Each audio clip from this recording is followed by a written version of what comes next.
కీర్తనల గ్రంథం 75వ కీర్తన. దేవా, మేము నీకు కృతజ్ఞతాస్తుతులు చెల్లించుచున్నాము. నీవు సమీపముగానున్నావని కృతజ్ఞతాస్తుతులు చెల్లించుచున్నాము. నరులు నీ ఆశ్చర్య కార్యములను వివరించుదురు. నేను యుక్తకాలమును కనిపెట్టుచున్నాను. నేను న్యాయమును బట్టి తీర్పు తీర్చుచున్నాను. భూమియు దాని నివాసులందరూ లయమగునప్పుడు నేనే దాని స్తంభములను నిలుపుదును. అహంకారులై ఉండకుడని అహంకారులకు నేను ఆజ్ఞ ఇచ్చుచున్నాను.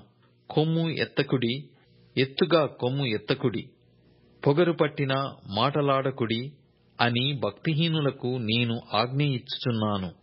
తూర్పు నుండి అయినను పడమటి నుండి అయినను అరణ్యము నుండి అయినను హెచ్చు కలగదు. దేవుడే తీర్పు తీర్చువాడు. ఆయన ఒకని తగ్గించును, ఒకని హెచ్చించును.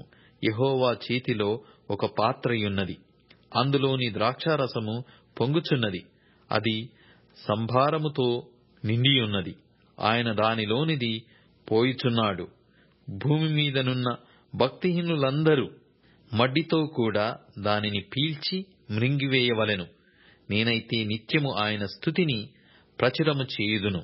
యాకోబు దేవుని నేను నిత్యము కీర్తించెదను. భక్తిహీనుల కొమ్మలన్నిటినీ నేను విరగగొట్టెదను.